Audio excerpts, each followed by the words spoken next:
신약 140년에 있는 누가복음 24장 13절부터 35절까지의 말씀입니다. 13절부터 35절을 저와 성도님들이 한 절씩 교독하도록 하겠습니다. 제가 먼저 읽겠습니다. 그날이 그들 중 둘이 예루살렘에서 25리 되는 엠마오라 하는 마을로 가면서 이를 서로 이야기하더라. 그들이 서로 이야기하며 문의할 때에 예수께서 가까이 이르러 그들과 동행하시나 그들의 눈이 가리어져서 그인 줄 알아보지 못하거늘 예수께서 이르시되 너희가 길 가면서 서로 주고받고 하는 이야기가 무엇이냐 하시니 두 사람이 슬픈 빛을 띠고 머물러 서더라. 그 한 사람인 글로바라 하는 자가 대답하여 이르되 당신이 예루살렘에 체류하면서도 요즘 거기서 된 일을 혼자만 알지 못하느냐. 이르시되 무슨 일이냐. 이르되 나사렛 예수이리니 그는 하나님과 모든 백성 앞에서 말과 일에 능하신 선지자이거늘 우리 대제사장들과 관리들이 사형 판결에 넘겨주어 십자가에 못 박았느니라. 우리는 이 사람이 이스라엘을 속량할 자라고 바랐노라. 이뿐 아니라 이 일이 일어난 지가 사흘째요. 또한 우리 중에 어떤 여자들이 우리로 놀라게 하였으니 이는 그들이 새벽에 무덤에 갔다가 그의 시체는 보지 못하고 와서 그가 살아나셨다 하는 천사들의 나타남을 보았다 함이라. 또 우리와 함께한 자 중에 두어 사람이 무덤에 가 과연 여자들이 말한 바와 같음을 보았으나 예수는 보지 못하였느니라 하거늘 이르시되 미련하고 선지자들이 말한 모든 것을 마음에 더디 믿는 자들이여 그리스도가 이런 고난을 받고 자기의 영광에 들어가야 할 것이 아니냐 하시고 이에 모세와 모든 선지자의 글로 시작하여 모든 성경에 쓴 바 자기에 관한 것을 자세히 설명하시니라. 그들이 가는 마을에 가까이 가매 예수는 더 가려 하는 것 같이 하시니 그들이 강권하여 이르되 우리와 함께 유하사이다. 때가 저물어 가고 날이 이미 기울어나이다 하니 이에 그들과 함께 유하로 들어가시니라. 그와 함께 음식 잡수실 때 떡을 같이 사 축사하시고 떼어 그들에게 주시니 그들의 눈이 밝아져 그인 줄 알아보더니 예수는 그들에게 보이지 아니하시는지라. 서로 말하되 길에서 우리에게 말씀하시고 우리에게 성경을 풀어주실 때에 우리 속에서 마음이 뜨겁지 아니하더냐 하고 곧 그때로 일어나 예루살렘에 돌아가 보니 11 제자 및 그들과 함께한 자들이 모여 있어 말하기를 주께서 과연 살아나시고 시몬에게 보이셨도다. 함께 읽겠습니다. 두 사람도 길에서 된 일과 예수께서 떡을 떼심으로 자기들에게 알려지신 것을 말하더라. 아멘. 오늘 함께 읽은 말씀에는 엠마오로 가는 두 제자와 함께 하신 예수님의 이야기가 기록되어 있습니다. 예수님의 12제자는 아니었지만 예수님과 함께 했던 제자들 중에 두 사람이 예수님의 죽음과 부활 이후에 예루살렘을 떠나서 엠마오라고 하는 마을로 내려가고 있었습니다. 이들은 예수님의 죽음과 부활에 대해서 서로 이야기하며 길을 걷고 있었습니다. 그때에 예수님께서 찾아오셔서 그들과 함께 걸으셨습니다. 그들은 예수님의 제자들이었지만 예수님이 지금 그들과 함께 동행하고 계심에도 불구하고 자신들과 함께 동행하시는 분이 예수님임을 알지 못했습니다. 예수님께서 그들에게 무슨 이야기를 하고 있냐고 말을 건네자 제자들 중에 글로바라는 사람이 예수님을 향하여서 당신도 예루살렘에 있었으면서도 어떻게 예수님의 죽음과 부활에 대한 소식을 모르냐고 반문하였습니다. 예수님께서는 계속해서 물으셨고 두 제자는 예수님은 능력 있는 예언자이시지만 그래서 자신들은 예수님을 이스라엘을 구원할 구원자로 기대했지만 종교 지도자들이 그들을 십자가에 못 박았고 죽은 지 벌써 3일이 되었다고 이야기하였습니다.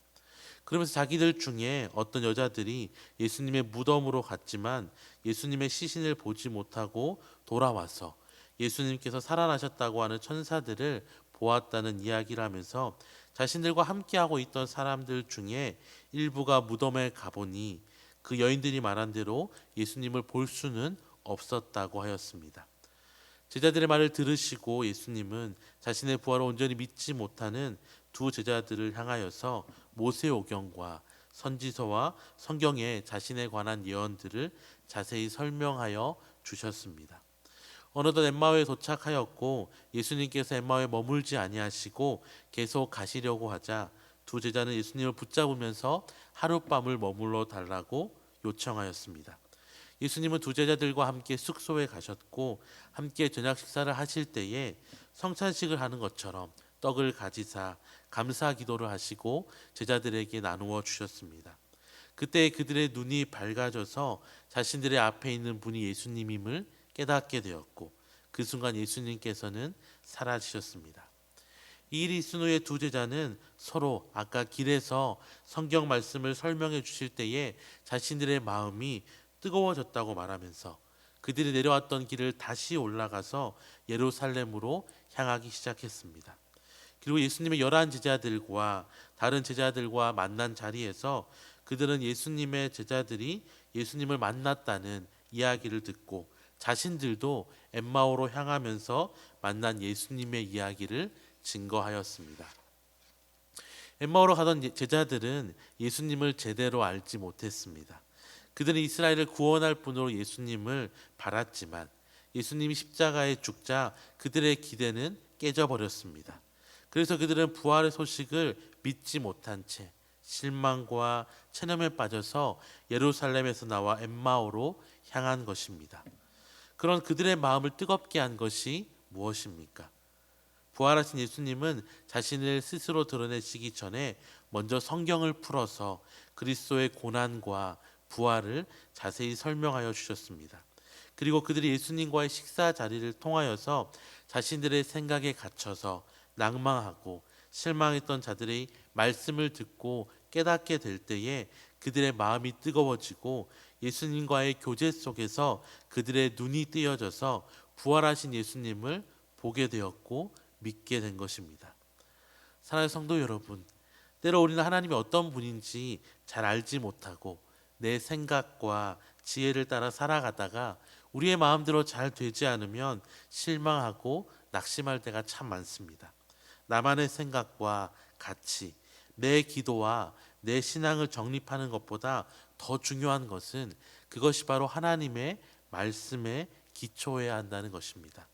말씀이 우리 가운데 머물러 있지 않으면 우리는 결코 하나님을 제대로 알 수 없음을 오늘 제자들의 모습을 통해서 우리에게 보여주십니다.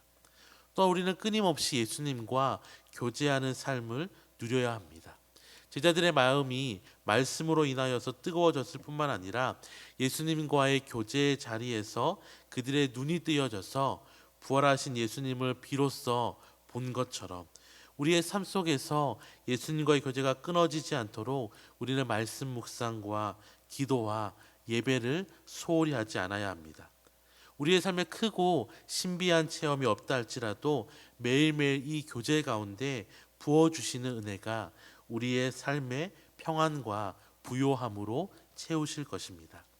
이 아침에 기도하실 때에 먼저는 우리의 생각과 지혜가 아닌 말씀을 따라 살아가는 삶을 살게 해달라고 기도하시고 매일 말씀과 기도 가운데 예수님과의 교제가 끊어지지 아니하는 은혜를 누리게 해달라고 기도하시는 저와 성도님들이 되시기를 주님의 이름으로 축원합니다.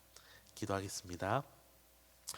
참 좋으신 하나님 아버지, 무지하고 연약한 우리를 위하여서 오래 참으시고 사랑으로 함께하여 주시니 감사합니다. 내 생각과 지혜를 의지하지 아니하고 말씀에 의지하여서 우리의 믿음의 기초가 든든히 세워지게 하여 주시옵소서. 말씀을 읽고 묵상하며 기도하고 예배할 때에 성령 하나님 찾아오셔서 성령으로 충만케 하여 주시옵소서. 매일매일 주님의 은혜로 살아가게 하여 주시옵소서. 감사드리며 예수님의 이름으로 기도드립니다. 아멘.